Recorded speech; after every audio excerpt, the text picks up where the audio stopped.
എല്ലാവർക്കും നമ്മുടെ ചാനലിലേക്ക് ഒരിക്കൽ കൂടി സ്വാഗതം. നമ്മൾ ഇന്നിവിടെ ഡിസ്കസ് ചെയ്യാൻ പോകുന്ന RRB NTPSക്ക് മുമ്പ് ചോദിച്ച പൊളിറ്റിക്കൽ സയൻസിൽ നിന്നുള്ള ചില ക്വസ്റ്റ്യൻസ് ആണ്. അതുപോലെ തന്നെ അതിനു മുമ്പ് ഒരു കാര്യം, NTPC അപ്ലൈ ചെയ്തവർ ശ്രദ്ധിക്കുക, നിങ്ങളുടെ city information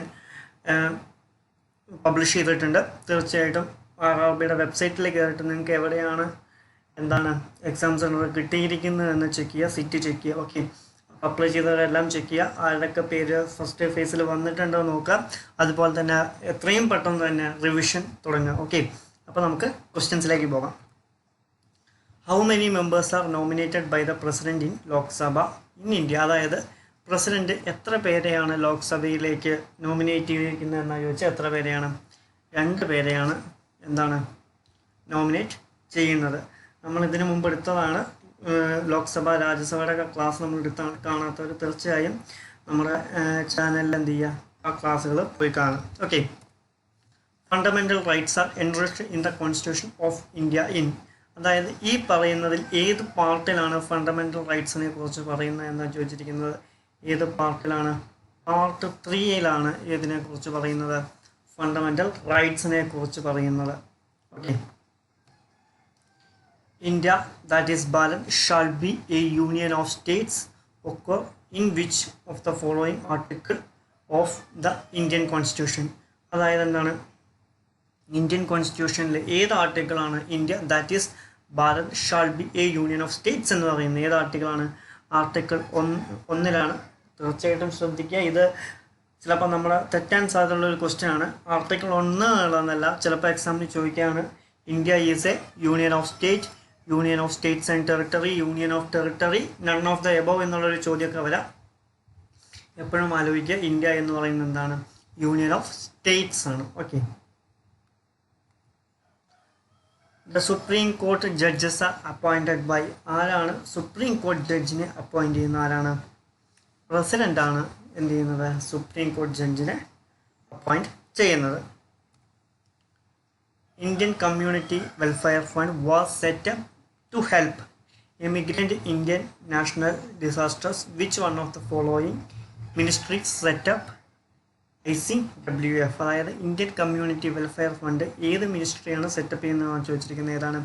ministry of overseas Indian affairs ആണ് സെറ്റപ്പ് ചെയ്യുന്നത്. The ex officio chairman of the Rajya Sabha is, ആരാണ്? രാജ്യസഭയുടെ എക്സ് ഒഫീഷ്യോ ചെയർമാൻ എന്ന് പറയുന്നത് ആരാണ്? വൈസ് പ്രസിഡൻ്റ് ആണ് രാജ്യസഭയുടെ എക്സ് ഒഫീഷ്യോ ചെയർമാൻ എന്ന് അറിയപ്പെടുന്നത്. Who was the first vice president of India? Doctor S രാധാകൃഷ്ണനാണ്. ഡോക്ടർ എസ് രാധാകൃഷ്ണനെ കുറിച്ചുള്ള ഒരു ഡീറ്റെയിൽഡ് വീഡിയോ നമ്മൾ യൂട്യൂബ് ചാനലിൽ ചെയ്തിട്ടുണ്ട്, തീർച്ചയായിട്ടും നിങ്ങൾ എന്ത് ചെയ്യുക, കാണും. Which important human right is protected in Article 21 of the Constitution of India? Article 21 പ്രകാരം ഏത് ഇമ്പോർട്ടൻ്റ് ആയ ഹ്യൂമൻ റൈറ്റ്സ് ആണ് സംരക്ഷിക്കുന്നതെന്നാണ് ചോദിച്ചിരിക്കുന്നത്. ഏതാണ്? Right to life and liberty. Okay, the judge of high court is retired the age of, എത്രാമത്തെ വയസ്സിലാണ് high court judge retire ചെയ്യുന്നത്? 62. The President of India can be impeached by Parliament.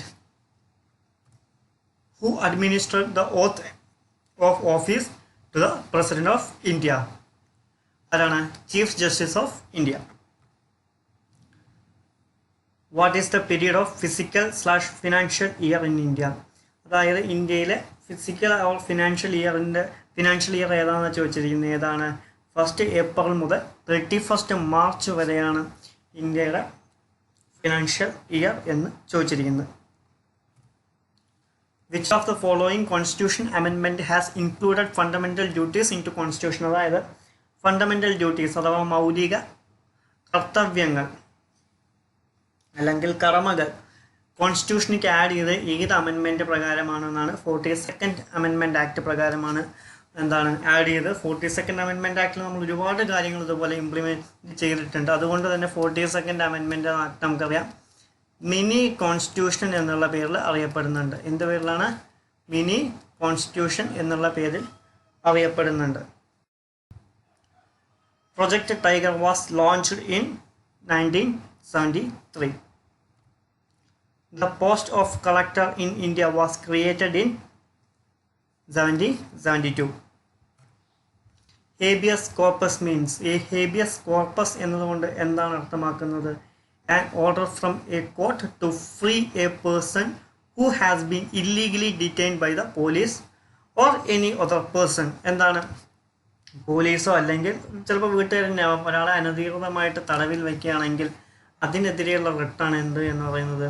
Habeas corpus എന്ന് പറയുന്നത്. ഈ റിട്ടുകളെ കുറിച്ചുള്ള ക്ലാസ് നമ്മൾ ഓൾറെഡി എന്തിൽ upload ചെയ്തിട്ടുണ്ട്. കാണാത്തവരെന്ത് ചെയ്യുക? തീർച്ചയായിട്ടും അത് പോയി കാണുക. Okay, mixed economy envisages. Mixed economy എന്ന് പറഞ്ഞാൽ എന്താണ്? പ്രൈവറ്റ് ആൻഡ് പബ്ലിക് സെക്ടേഴ്സാണ്. കാരണം പ്രൈവറ്റ് സെക്ടേഴ്സും പബ്ലിക് സെക്ടേഴ്സും തോളോട് തോൾ ചേർന്ന് പ്രവർത്തിക്കുന്ന സമ്പദ് വ്യവസ്ഥയാണ് ഏത് എന്ന് പറയുന്നത്? മിക്സഡ് ഇക്കോണമി എന്ന് പറയുന്നത്. How would you describe the Indian constitution? Indian കോൺസ്റ്റിറ്റ്യൂഷനെ ഈ തന്ന സ്റ്റേറ്റ്മെൻറ്റുകളിൽ എങ്ങനെ ഡിസ്ക്രൈബ് ചെയ്യാം എന്നാണ് ചോദിച്ചിരിക്കുന്നത്. എങ്ങനെ ഡിസ്ക്രൈബ് ചെയ്യാം? One of the most elaborate constitution in the world. Who controls, supervise the Consolidated Fund of India? ആരാണ്? Controller and auditor general of India. Okay, അപ്പോൾ ഇന്ന് നമ്മൾ ഡിസ്കസ് ചെയ്ത പൊളിറ്റിക്സിലത്തെ ക്വസ്റ്റ്യൻസ് ആണ്. ഇതുപോലെ തന്നെ നമ്മൾ ഒരുപാട് ക്വസ്റ്റ്യൻസ് ഓൾറെഡി നമ്മൾ ഈ ചാനൽ വഴി ഡിസ്കസ് ചെയ്ത് കഴിഞ്ഞു. തീർച്ചയായിട്ടും NTPC പ്രിപ്പയർ ചെയ്യുന്നവർ പ്രീവിയസ് ഇയർ ക്വസ്റ്റ്യൻസ് ഒന്ന് നോക്കി പോവുക. അതുപോലെ തന്നെ കറണ്ട് അഫയേഴ്സിലും അത്യാവശ്യം നന്നായി ഫോക്കസ് ചെയ്യുക. ഓക്കെ, അപ്പോൾ എല്ലാവർക്കും വിജയാശംസകൾ നേരുന്നു. നന്ദി, നമസ്കാരം.